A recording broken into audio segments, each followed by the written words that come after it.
Dr. YouTube Tucker here. Check out my channel.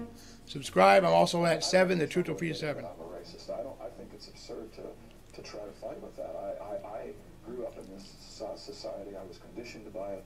I think internally in my psyche, I've grounded and rooted those attitudes, and I see it in me all the time. I don't like being a white man. And that's where I still am and working on that, because I know what I've done, what people like me have done. Part of being white is just not in any way acknowledging what it means to be white.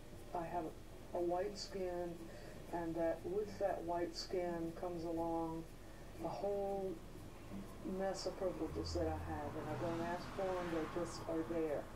You have started to break the code of silence a little bit, and you start talking about white people and start talking about this stuff, and you find yourself suddenly all alone.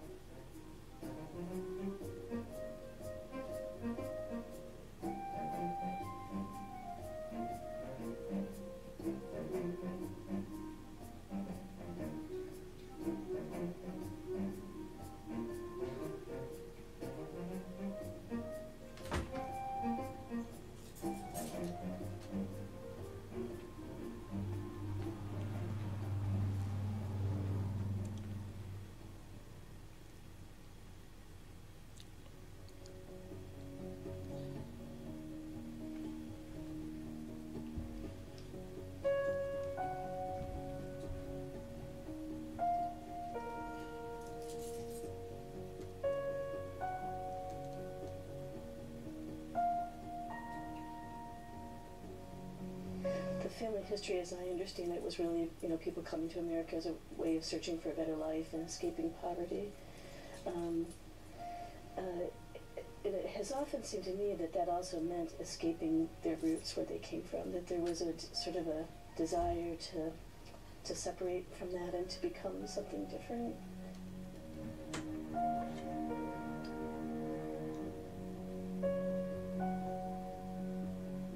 That I have Scotch-Irish ancestry with a little bit of German. I'm European, and I came over some 250 years ago. My ancestors are from England and Germany.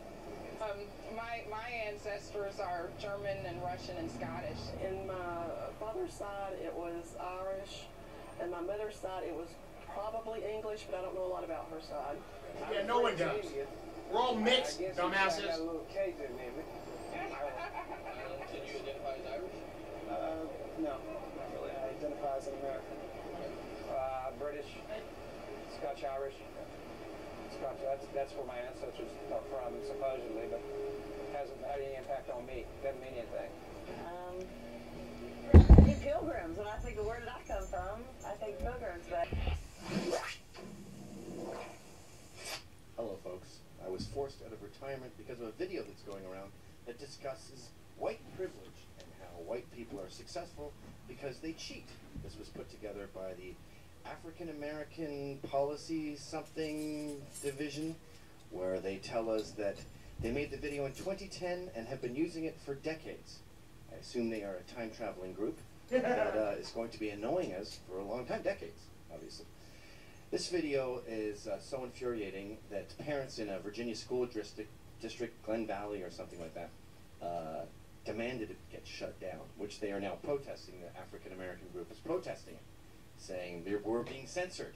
We're trying to explain minority failure and why affirmative action is crucial by comparing it to a relay race.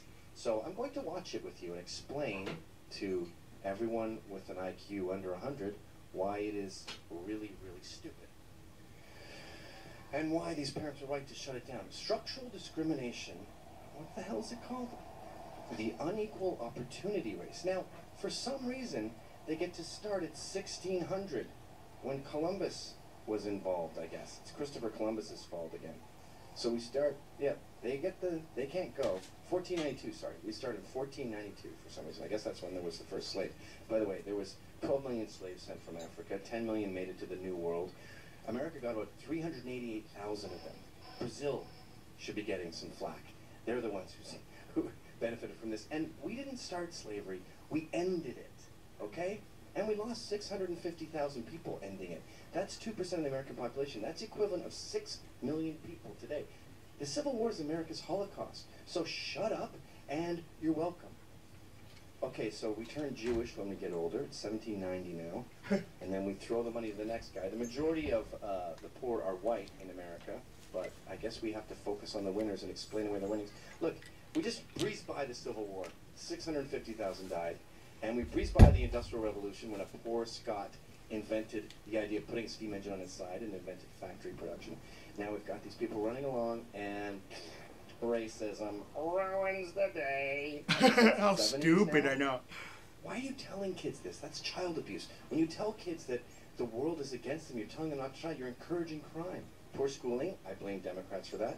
We keep spending more money on schools. We're up to $12,000 a student, and test scores are going down, right, as spending goes up. That's They're not smart enough to go on that left lane? Charter schools. What, a Mexican is helping a black woman get employed? I'm not familiar with that. By the way, Jamaicans are incredible runners. I don't know why she's not kicking ass. Tim Goad pointed out in a recent article about this video that standardized tests are now life-threatening. Oh good, she's got some velocity. Now we have the school-to-prison pipeline, which I also blame Democrats for. I will give them this, that our incarceration rate is insane. But those people committed crimes. They weren't randomly pulled off the street, and a lot of them were the victims of idle hands. Yes, when you incentivize single moms, you create welfare, then kids are sitting on their idle hands, and they are pulled into this idiotic drug war. By the way, there's a problem with your analogy here, guys. You don't get to stay in a villa during a race. And you're not allowed to take performance-enhancing drugs. This guy needs, the guy who did this, the guy behind the AAFRP, whatever it's called, he needs to go back to high school and learn some basic logic. And then the black woman... Luke Harris, that's an idiot. ...a shortened lifespan, even though black women live longer than white men. I don't understand that analogy. Oh, and then the white men do incredibly well doing an escalator. By the way, the elephant in the room here is Oriental. But what about Asians? What about Chinese Americans? They beat us on every metric. They make more money. They're more successful. They're healthier. They live longer lives. Did they cheat? No. That was hard work because they're a minority. But if a white guy's doing well, he cheated. I mean, the logic here is depressing because it is so stupid. Here's the beauty of America. If you try, you will succeed. No, it's not pictures of successful people. Role models didn't get Norman Borlaug working. Having the head of neurosurgery in a TV movie black doesn't make blacks pursue neurosurgery. Affirmative action is dumb. It makes blacks who are successful feel bad because everyone thinks they cheated to get there, and it puts people in a position where if they weren't meant to get into Yale and you force them into Yale, they're going to drop out and not go to a school that was more suitable for them. It's a fucking dumb method. America's a wonderful country because when you work hard, you do well. So instead of blaming the winners, become one. You can get it if you really want. You can get it if you really want. You can get it if you really want. Try and try, try and try. You succeed at last. There you go, guys. White privilege. Later.